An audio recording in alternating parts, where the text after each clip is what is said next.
you hate tearlaments, or if there's a special card you'd like to see come off the list, then this is the Banlist Prediction video for you. So let's get right into it. We know that tearlaments have been a nightmare in the meta, so let's get the most broken tearlament card out of the game, and that is none other than Sprite Sprint. Alright, I know what I just said, but keep in mind, Sprite Sprint has actually been terrible for the meta ever since its release. Most decks, when they're about to go into time, they'll side in that scatter shot, mill it with the Sprite Sprint, hit the opponent for 500, and guarantee a quick victory for themselves. And honestly, it's been horrible for the meta and leading to a bunch of unsportsmanlike play. It is much easier just saying goodbye to the Sprite Sprint. Next up on that forbidden list, we will see Instant Fusion. Now, I know a few players are like, well, wait a minute, that's not Kit Kalos, and you're correct. This card is actually a little bit more broken than Kit Kalos, allowing it to just be summoned to the board, as well as not allowing Konami to print new fusion monsters that can be summoned by Instant Fusion, which is kind of locking them down in the long run. So I do believe Instant Fusion going to 0 is what is kind of best for the game right now. Next up is the limited list, and there's actually a lot to that will go on here, so there's going to be two kind of pages of limited cards. First up on this list is probably no surprise, but it will be tearlaments Kit Kalos. Now, a few players are like, well, wait a minute, I only play one. Why are you limiting it? Well, honestly, a lot of meta decks have been starting to opt into two. Again, one can be used with Instant Fusion. The other one is just there for the extra fusion.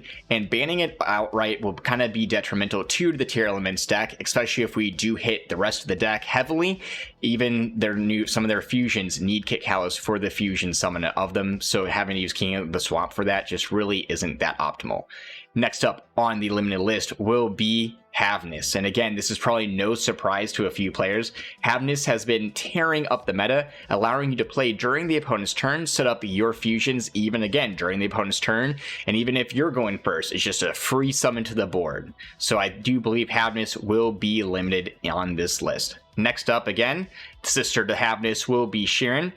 Just being able to summon itself, mill out some cards, just an amazing starter. And just all of them just kind of being able to be used in the fusions. It's best to limit multiple copies of multiple cards so that we're going to see the actual deck itself get hit altogether.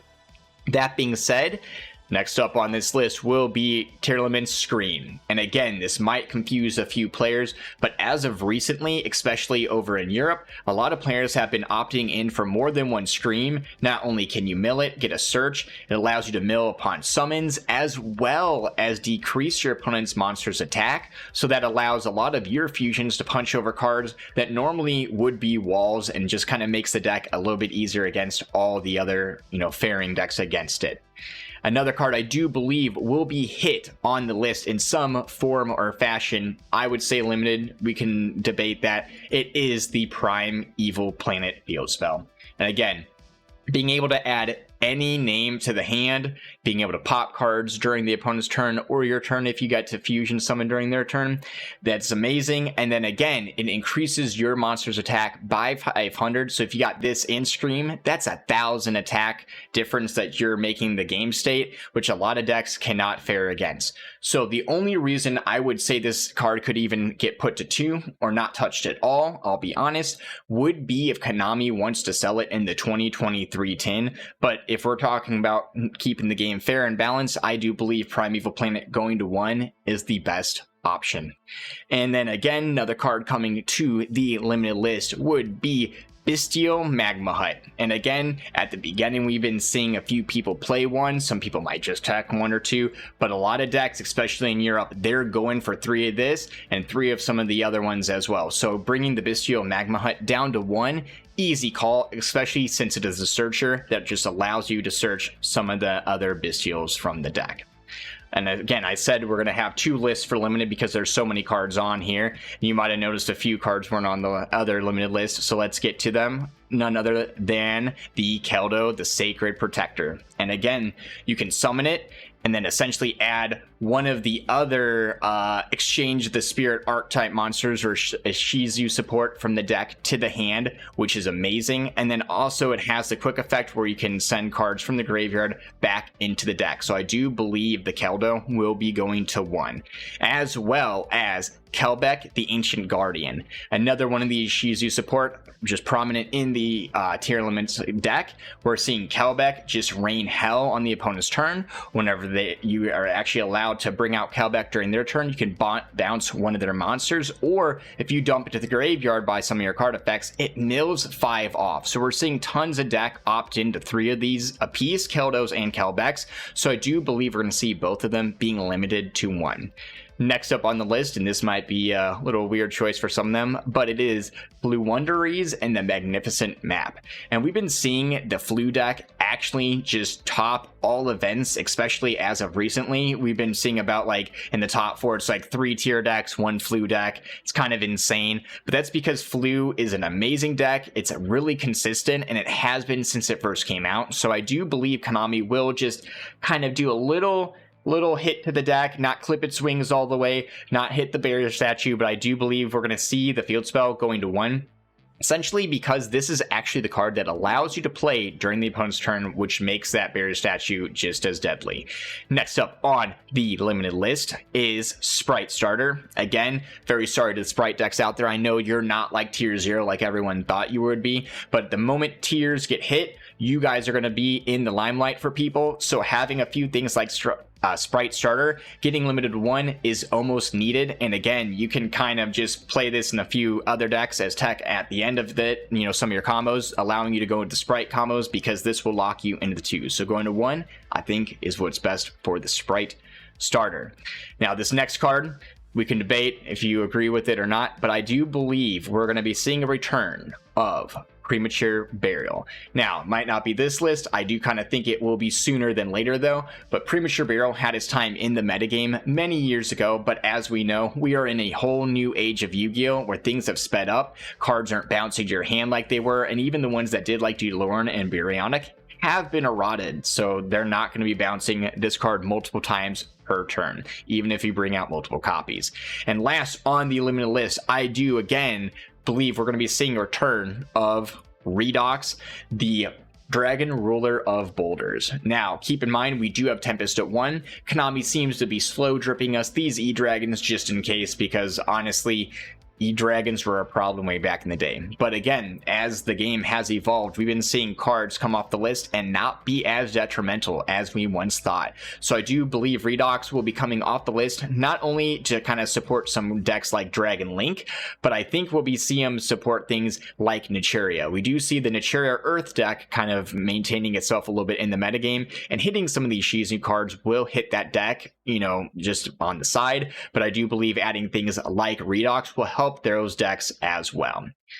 So next up, we do have the semi-limiteds. A little bit shorter than the limiteds, but we still got some good ones on here. First up on the list will be Called by the Grave. So going first, an amazing card, but overall just amazing for the metagame. Having the option to hit cards like stop your opponent's hand traps altogether is very essential. We've seen that, and this card being at 2 and it's kind of like lets it not be as much of a top deck. So I do believe Called by the Grave going to 2 is really going to be helpful going forward.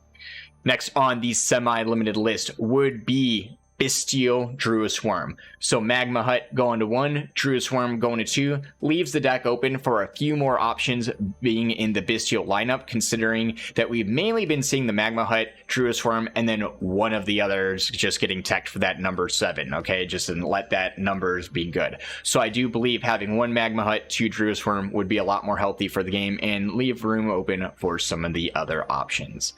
Next up is Sky Striker Mobilize Engage. Now, with as much love as Konami has been given Sky Strikers lately, OTS Ultimate Ray, we are definitely getting Engage back at some point in time past 1, okay? So I do believe we're going to be seeing that go into the future, especially since on like the OCG as well as the Master Duel, it's already at 2. So I think Engage coming to 2 could be something for the TCG.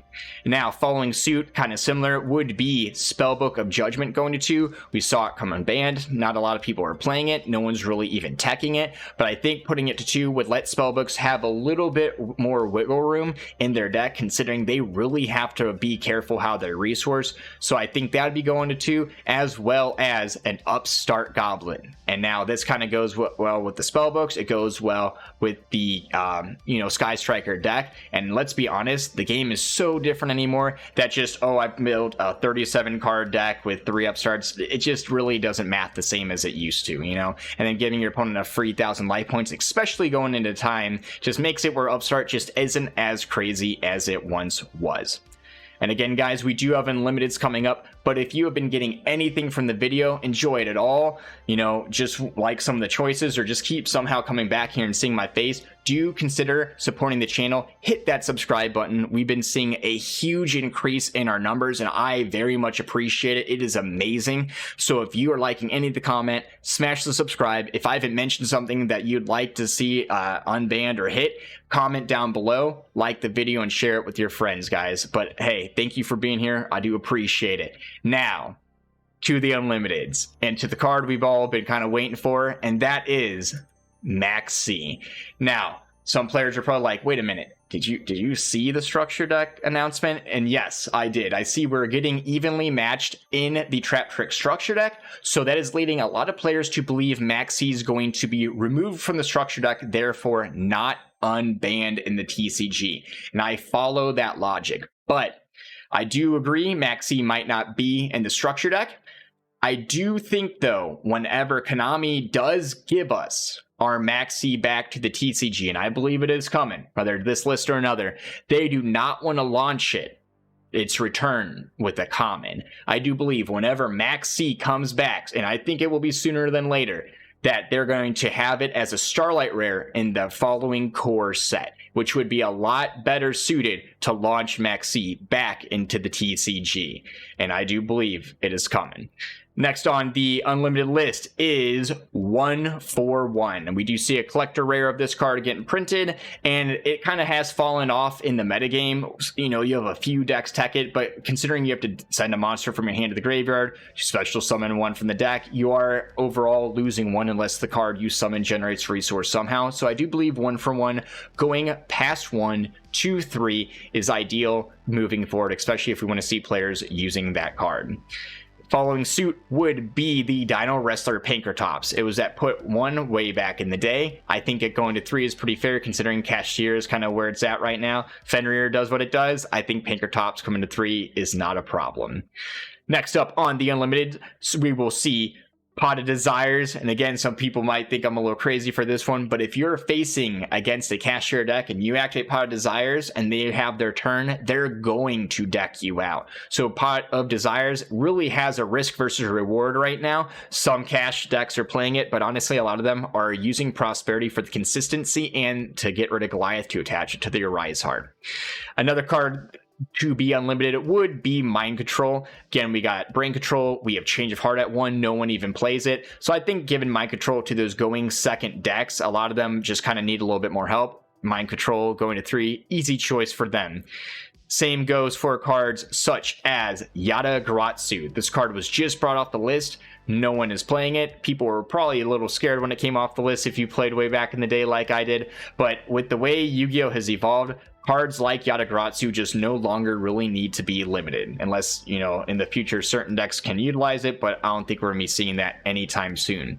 Same for cards such as Time Seal. Again, blocking your opponent's draw phase in old Yu-Gi-Oh was insane, especially when we're just picking cards out of their hand. But in the new age of Yu-Gi-Oh, it just isn't that good. And last on the unlimited list would be Substitute. And a few people can debate, maybe they have some combos planned out where this is broken, but I do believe if you're going into the Substitute combo and burning the opponent or going through 16 monsters like the older decks did, the deck without Ronatone just isn't quite the same. And I do believe Substitute is going to be one of those cards we can see go to 3. But guys, again, whatever the ban list holds, and it is important to be ready. So we have you covered with some cards to pick up in 2023 in case you think your deck is going to get hit. So we're going to be having a video flash up there for the top 10 cards of 2023. Definitely check that out. But again, guys, if you keep finding your way back here, enjoying any of the content at all, just keep coming and seeing the face right there, do consider dropping the subscribe, sharing the video, liking it. Again, comment any cards you think that we miss. But as always, stay safe, have a good night, and suck it, nerds.